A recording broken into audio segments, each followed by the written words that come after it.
EU Radio. Les chroniques de la rédaction.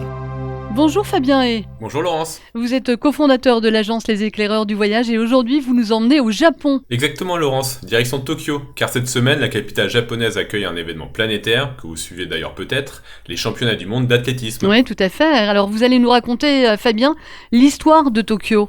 Alors, Tokyo était à l'origine un petit village de pêcheurs nommé Edo, qui est devenu au XVIIe siècle le siège du shogun Tokugawa. En fait, ce sont des généraux de l'armée qui ont fait de la ville l'une des plus grandes du monde à l'époque. En 1868, l'empereur transfère la capitale qui était alors à Kyoto, à Edo, que l'on a rebaptisé Tokyo, et qui s'ouvre alors à la modernité et au monde. Alors, malgré les destructions du séisme de 1923 et des bombardements de 1945, Tokyo s'est toujours relevé pour devenir aujourd'hui une mégalopole vibrante entre tradition et innovation. Et concrètement, Fabien Hay, à quoi ressemble Tokyo aujourd'hui ?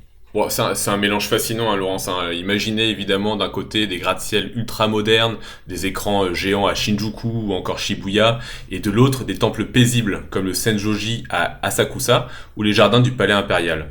Tokyo, c'est une ville-monde où la tradition côtoie la modernité en permanence. Et Fabien, que peut-on y découvrir en marge, bien sûr, de l'événement sportif ? Bon, une infinité de choses. Les voyageurs peuvent flâner dans les quartiers incontournables de Shibuya, avec son carrefour mythique et ses néons étourdissants, de Shinjuku pour ses gratte-ciel, ses bars à thème et ses panoramas urbains, ou encore à Harajuku, qui est le temple de la mode et de l'excentricité. Mais aussi des coins plus calmes comme Yanaka, c'est un quartier qui a gardé encore son atmosphère d'antan avec ses ruelles et petits sanctuaires.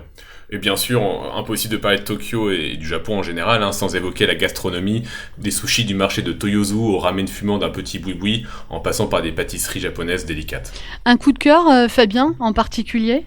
Alors oui, sans hésiter, moi c'est le quartier de Ueno. En fait, on est loin du Tokyo policé des gratte-ciel. Ici, c'est l'âme populaire de la ville, avec ses ruelles grouillantes, ses marchands de rue, ses odeurs de grillades, ses izakaya, où on peut retrouver les salarymen qui trinquent après le travail. Moi, mon coup de cœur gastronomique là-bas, c'est le ramen du petit restaurant Ippudo Ueno. C'est un comptoir sans prétention, mais un bouillon riche, profond, des nouilles parfaitement fermes et cette ambiance où chacun se concentre sur son bol fumant. Dans les petites rues derrière la gare, entre deux lampions rouges, on découvre ce Tokyo du quotidien, authentique et gourmand. Donc finalement, Tokyo, c'est bien plus qu'une grande mégalopole. Ouais, exactement, Laurence, c'est une ville vibrante, en perpétuel mouvement, où l'on passe en quelques minutes du silence d'un sanctuaire à l'effervescence d'un quartier futuriste. Et cette semaine, bien évidemment, elle devient aussi la capitale mondiale de l'athlétisme, en accueillant ces championnats qui célèbrent l'effort, le dépassement et le spectacle. Merci beaucoup, Fabien Hay. Arigato gozaimasu, Laurence, à la semaine prochaine. EU Radio.